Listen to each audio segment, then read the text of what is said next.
musicians. So now we've been playing it live for a couple of years, and I'm like, hey, guys, what do you think about this idea? We've got a new record in the can, but we haven't started really pre-production on it yet. So I'm like, what if we go through and re-record these songs the way we play them live and try to capture it the way that we're playing them now and re-release them? Always a good feel. Yeah, always a good feel there. John Bon Jovi, you wanted to jump. Oh, go ahead.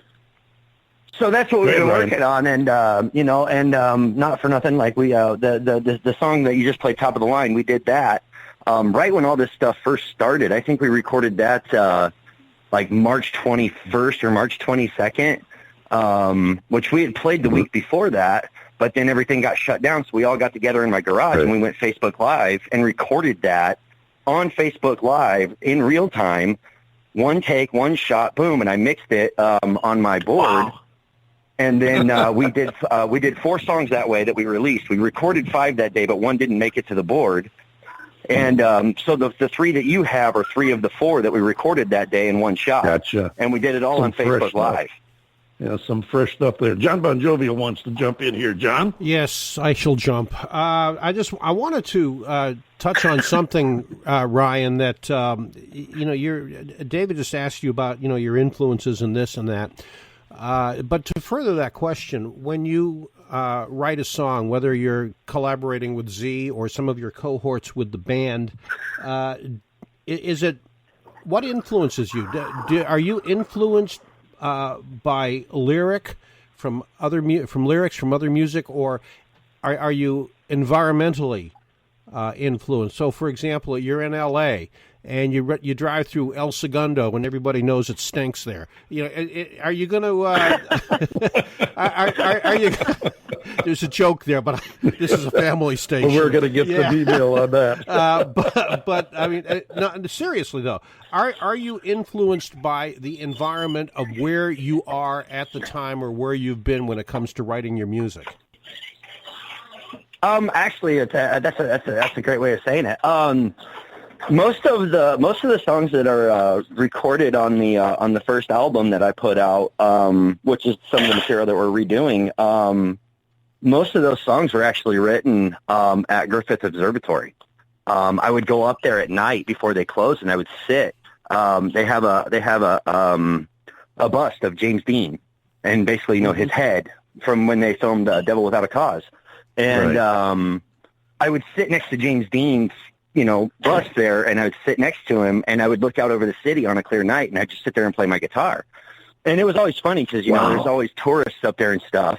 So, like, I'd sit there with my guitar case, and somebody would walk by, pick up my guitar case, throw a 10 in there, throw a 5 in there, and like, I'm like sitting up there writing songs. Like, they're not even finished songs. I'm just up there noodling around and stuff, and all of a sudden I'd make tips for guests.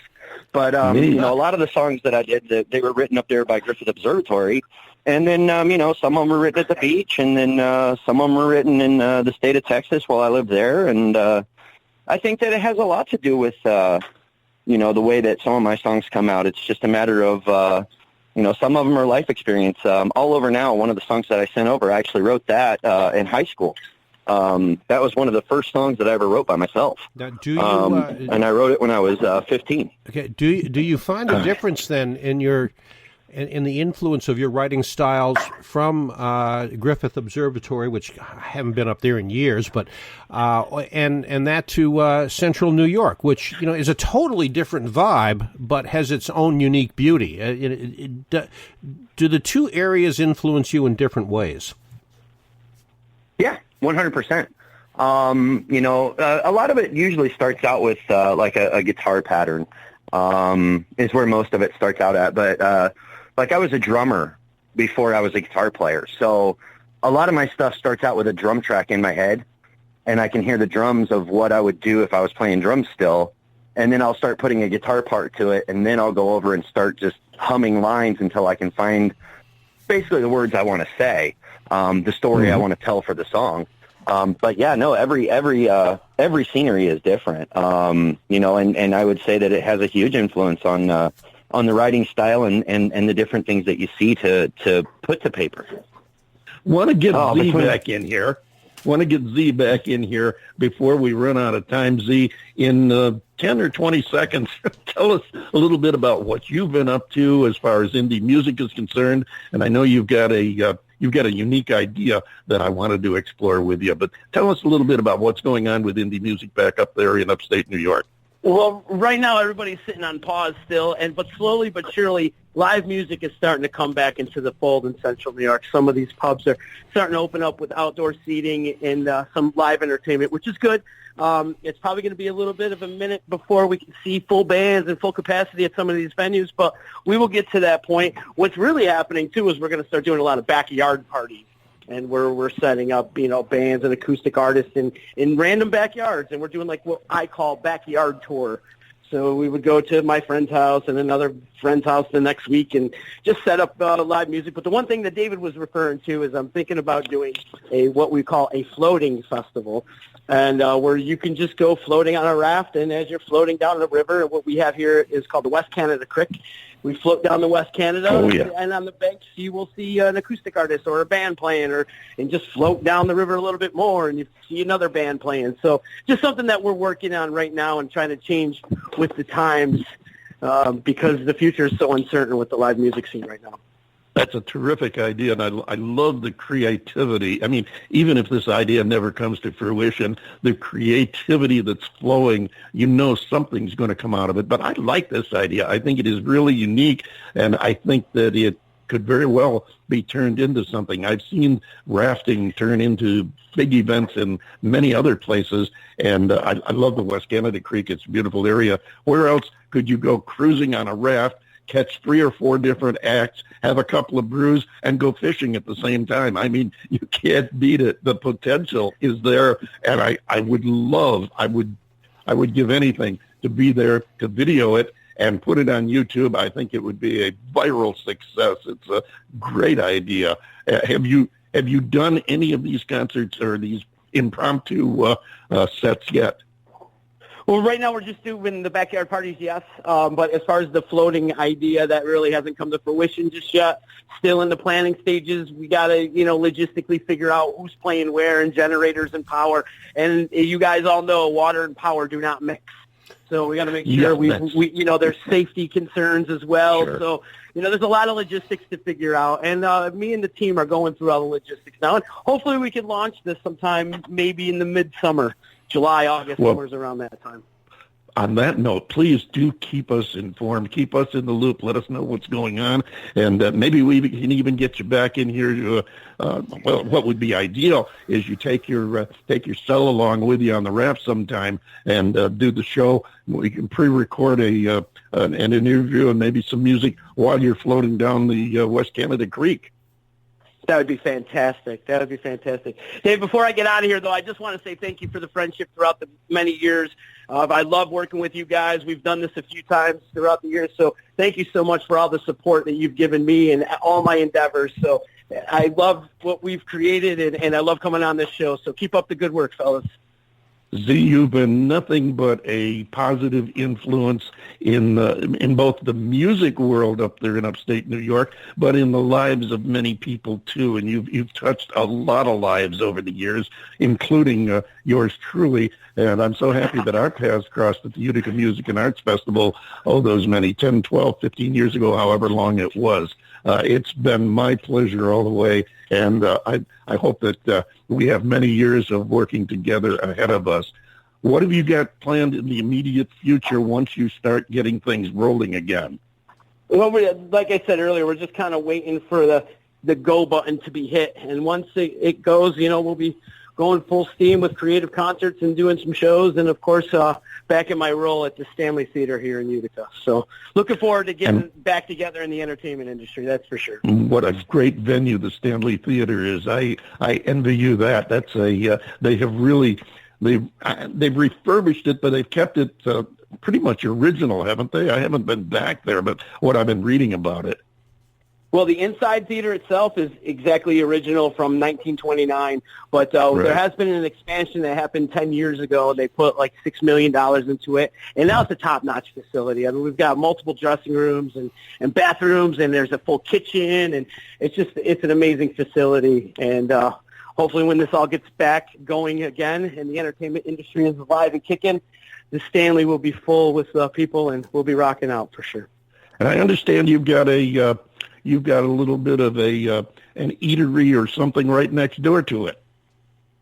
Yes, actually, there's a couple. There's Ancora. Big shout out to my man Dan LeConte, the Ancora, and then there's Swifties. And big ups to my friend Steve Wood over there at Swifties too. They both top notch restaurants, and there's a couple other restaurants popping up too, left and right on Genesee Street. Utica's on this whole revitalization right now, and it's good to see. Fantastic.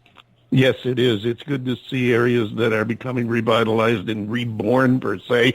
And Ryan, while you're standing here waiting for a chance to chat a little bit, what have you got coming up in your future? Well, I mean, as of right now, like Z said, you know, all the live music is kind of on shutdown right now. I did go play an outdoor show last Saturday in Cooperstown at Boca Asteria. And then after that, we're working on, like I said, we've been kind of in the studio working on the revitalization of the songs and getting them re-released. And then July 10th, we're playing in Northern Maryland. I think that's our first show back is July 10th, and we'll be down in Maryland. And then we'll come back, and then it's going to be a slow-going process, I think. You know, I think it's going to be mid to late summer before venues are comfortable opening back up and trying to go back with bands, and you know it's going to be a group effort for all of us to come up with solutions on how we kind of get back to doing what we do. So you know it's wonderful to have guys like Z, and then we got Rich Masucci, who is the reason why I met Z. So you know they're all advocates for the for the local music scene and stuff, and all the connections. Oh, yeah. And it's a matter of all of us kind of getting together. Yeah, and it's, I think it's a matter of us all putting our heads together and coming up with a solution on how to get back to work. Absolutely. Listen, I want to thank you both for coming and spending some time with us today, Z. And now Ryan, also part of the family. Glad to have you on board. We've got about, 20, 30 seconds left. Ryan, tell us about this next track we're going to play, which I believe is also one of your current releases, All Over Now. All Over Now is actually a song that I wrote when I was 15 years old about a girl that I met during a talent show. We were doing a talent show at my high school, and she was in one of the dance teams that was right in front of us. Awesome. That is awesome. Thank you so much. We will look forward to having you. Hey guys, thank you so much. Oh, you're so welcome. Look forward to having you both come back and visit us again.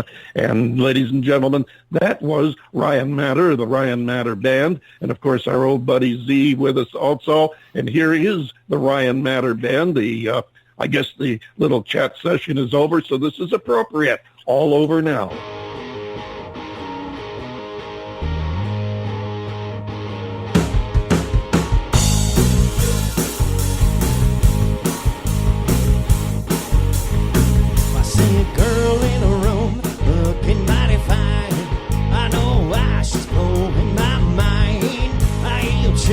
I got the blues, and in the end I know how she'll choose. You see, it's all over now. She ain't looking at me.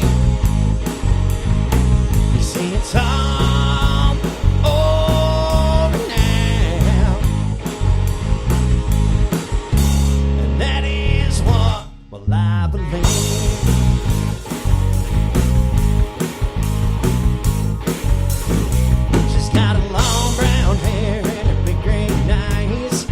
So beautiful, not to my surprise. Girls like her ain't easy to please.